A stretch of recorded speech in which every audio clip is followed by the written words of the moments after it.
Lahat po tayo, tinuturuan tayo ng ating pananampalataya, ng ating Panginoon na mahalaga ang buhay natin. At ang buhay natin ay nagkakaroon ng halaga dahil sa mga taong nagmamahal sa atin, sa mga taong minamahal natin. Ito ang dahilan kung bakit tayo sinilang sa daigdig, kung bakit tayo naging tao. Pag-ibig ang dahilan kung bakit tayo sinilang, pag-ibig din ang dahilan kung bakit tayo mawawala sa daigdig na ito. Ang pag-ibig ng Panginoong Jesucristo.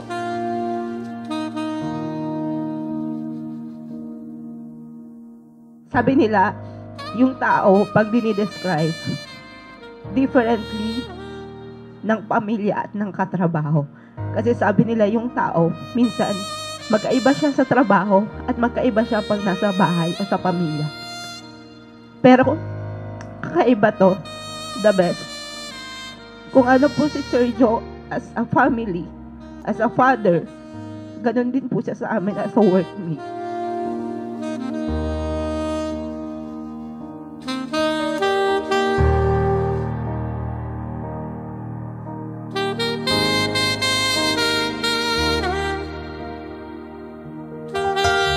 Bilang tugang, Kuya Joe po, mahigpit saka istrikto siya kadto. Ang nag-matured na po kami, naman minarealize na ito palang ginigibo niya para man to sa muya, para di kami mapariwara, maging maray kaming mga babae. Tapos ito po palang ang way niya, ang pagprotekte niya sa muya.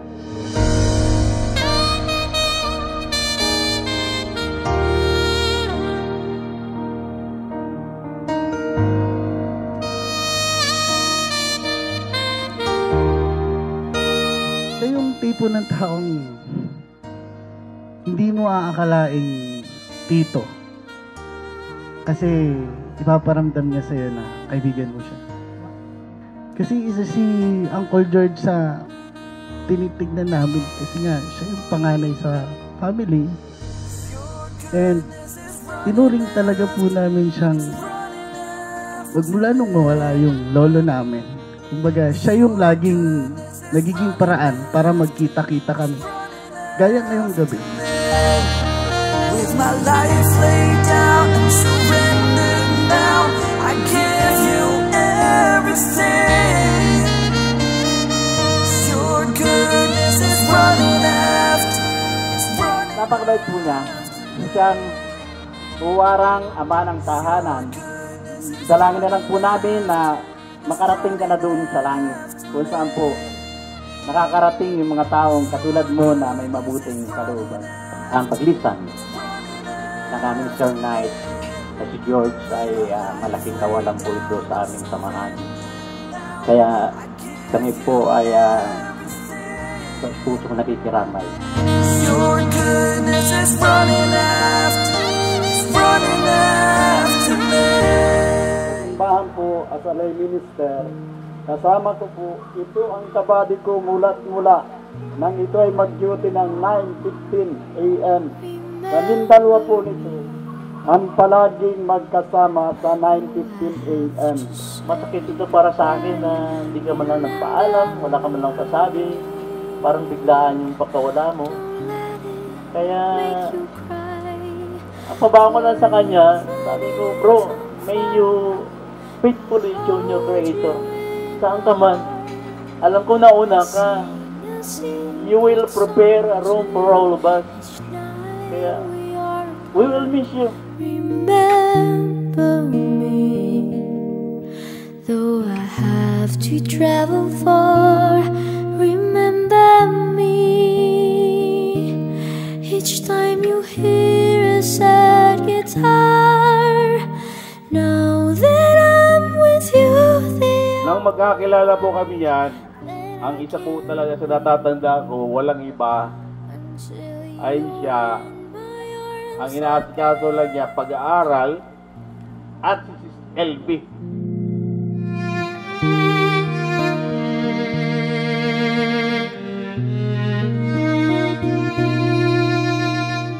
Sa buhay natin, yung buhay natin maging daluyan ng awat pag-ibig ng Diyos sa ating pananalita. Ano?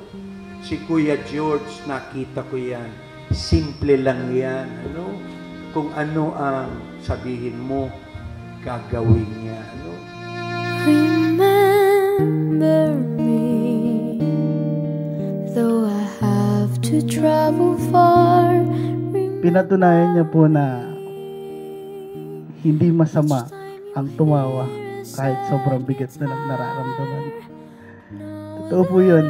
Kasi alam naman natin sa buhay natin, hindi natin maiwasan na maging malungkot. Pero kapag nakikita natin sa Uncle George, parang kusang ngumingiti yung mga mukha natin kasi siya yung walking emoji na smile eh.